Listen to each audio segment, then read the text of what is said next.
Welcome back to my channel. Today we're going to be making some loaded chili. Let's get started. So today I am making chili. I already started. So you'll see I have some garlic, some onions, and you see that amazing, beautiful green, vibrant color. We already know that is a piece.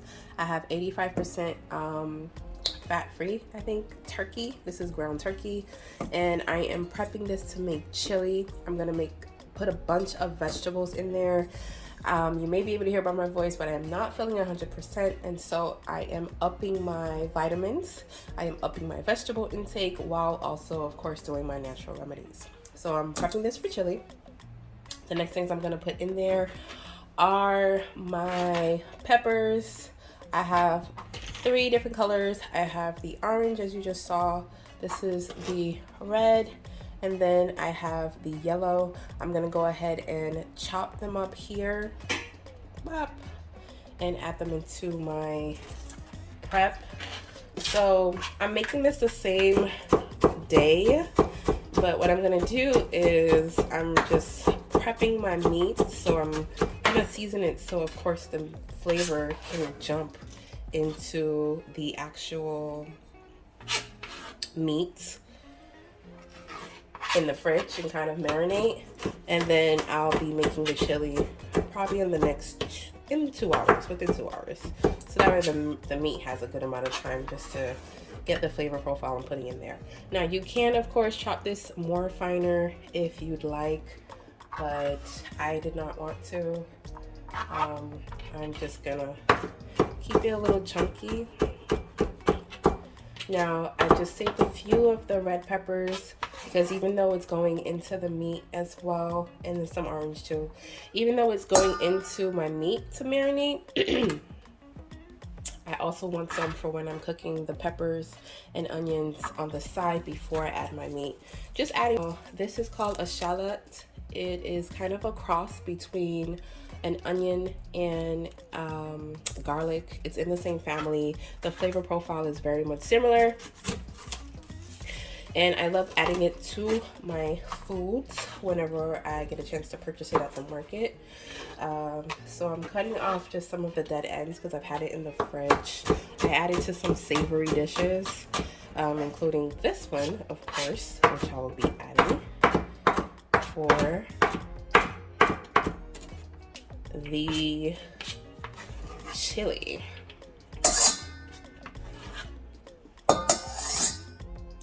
This leftover I will be keeping so that I can add it again to the pan in oil with the peppers and with some more garlic and onion so that it's aromatic. And then I'm gonna add the ground meat to it and kind of mix those flavors. You don't have to do this. You can just put everything in the ground meat and mix it up, or you can kind of chop all the peppers and everything, cook it, and then add your ground meat. It's totally up to you how you want to make your chili. This is just how I'm making mine today. So as you can see, I have a little bit of scraps. I have a bag of scraps that I just keep, and when it's full, pretty much what I'm going to do is make a bag of veggie stock. You can do it with any vegetables that you have. Instead of wasting it, you can just put it in a Ziploc bag and put it in the freezer. When you have a chance, you can put this in some water with any chicken bones that you may have and just boil it down, and then you can sieve out all of the vegetables, and then you keep the liquids, and that's your vegetable or chicken stock or beef bone stock or whatever stock that you want to make. Just a tip. So now we get to another important part of making chili, our seasoning that's going into our ground meat. Now again, I'm using turkey. If you want, you can use ground tofu. If you're a vegan or vegetarian, you can just do a bunch of vegetables. You can do ground chuck. It's really up to you, but I have ground turkey today. And the first thing I'm gonna have is, of course, my ground pepper. If you have fresh ground pepper, you can add that, but I have this ground one and did not feel like cracking the cracked pepper. I now have onion powder. I'm gonna have, so I add about 2 tablespoons or so of each, and then for some of them, I just add a little bit more just because I like the flavor, like the onion powder, of course. I add my chili powder because we're making chili and it has all of the delicious spices and flavors that I need. And I go ahead and put that in there, and it also helps with that ruby red color because it has the paprika in there, even though I'm going to also add paprika. Okay. Now I like a little bit of kick, so I'm gonna add about 1.5 teaspoons of cayenne pepper. I'm not gonna put too much, even though this is definitely going to help me with how I'm feeling. But you can omit this if you'd like, and do it up to your preference because again, it is spicy. One of my favorite ingredients to add to chili is smoked paprika. It gives it as you can guess, a smoky flavor that's very aromatic. I absolutely love using this not just on chili, but on a lot of different grilled meats. If I have it or something that's going under the oven, I think it's pretty yummy. And then I have regular paprika as well. Now, paprika is not spicy at all, so you can put as much as you like. It really gives that red robust flavor, and it has kind of like a pepper-ish flavor that is not hot, which is why it's great. I have a little bit of ground clove. You can actually omit this, but I'm just gonna literally put a pinch in there. So as you can see here, literally a half of a teaspoon. Then I put my Sazon complete seasoning. Same thing, about 2 tablespoons in there. Whoop. Garlic powder, this is definitely going to go in abundance in here, so this is as much as you'd like. Of course, garlic powder, it's a staple. It's a staple. For health benefits, I always add ground turmeric to most of my savory dishes. Now, turmeric, as we know, is very good for our digestive system and has some anti-cancer properties. Again, you can omit this if you want. If you choose to put turmeric in your chili or in any of your savory meals, always add pepper as well because it is good. Pepper actually helps the digestion of turmeric in your system. Then we have some cumin to get a little bit of that flavor in there as well. Cannot forget the salt, which just helps bring out all of those seasonings that we just put in. And I'm using fresh cracked salt. And then one of my secret ingredients, another one that I put in to my chili, this can be omitted. It is ground cinnamon. I just like that little bit of cinnamon flavor in chili in general, and the fact that we're already in fall, it just kind of helps that out for me. I just put about 1 teaspoon because not everyone likes it, but it's kind of like a surprise kick or surprise taste rather when you're eating your chili, and it does come out, so I don't put too much. And again, you can omit it, but it's like a nice surprise flavor. Now that we're in October and in the fall kind of mood with the temperatures cooling down, I add that to my chili because it's soup season as well. Okay, so I'm gonna go ahead and mix this together, and then I am going to put it in the fridge to marinate.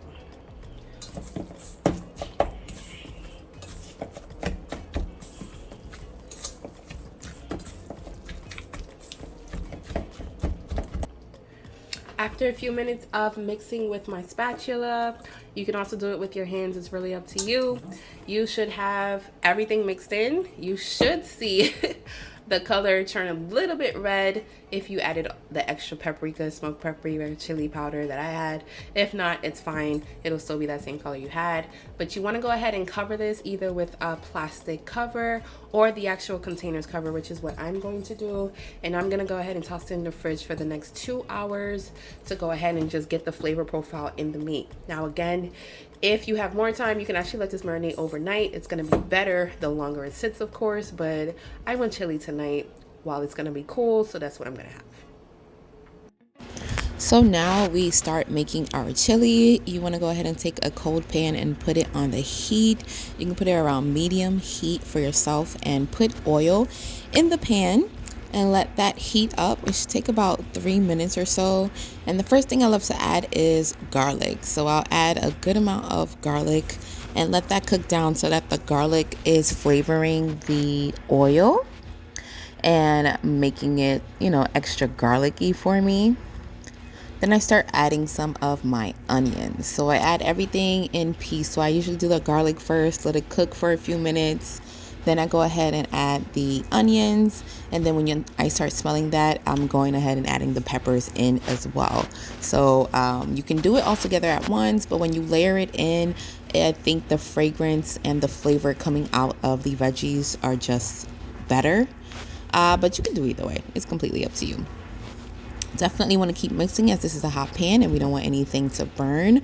If you do want a little bit of crisp on your onions or garlic, then you can kind of let it keep going and then it'll get a little bit more brown for your chili. And there's nothing wrong with that if you want it. A reason that I call this loaded chili is because I added so much different vegetables and colors to the chili. Now you can make it however you like, but again, I mentioned earlier that I was not feeling well when I was making this chili. So for me to up my nutrients and my vitamins, I went ahead and added as much vegetables to the chili as possible since I was eating it anyway. Now this is a great tip that you can take and use when you are making chili yourself, especially if you have picky eaters or children who don't really take vitamins and you're concerned about that. You can add it to soups and it's very easy to do that. If your kids are picky eaters, and that includes nieces and nephews, then what you can do is you can cook it up and then take it out of the pot and blend it.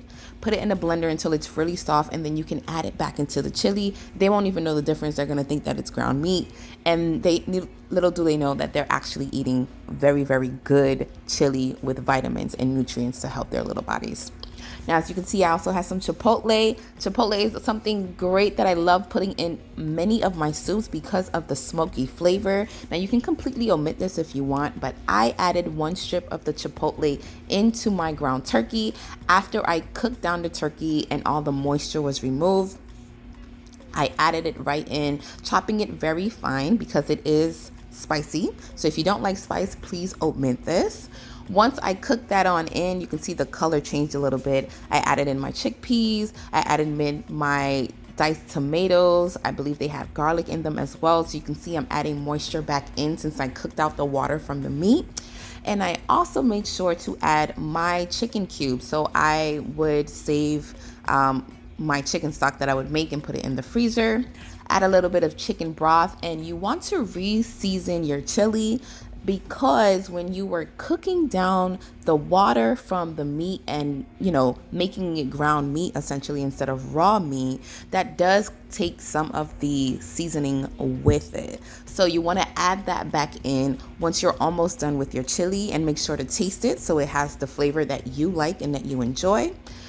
And once I did that, I went ahead and covered up my chili and let that simmer for about 20 minutes on low since everything was cooked. And I wanted bread with my chili because that is great. Bread, cornbread, biscuit, any type of bread is delicious with chili. And I cooked it up with some olive oil and voila, you have my loaded chili. Let me know if you try this recipe or how you make your own chili. And thank you so much for watching. See you soon.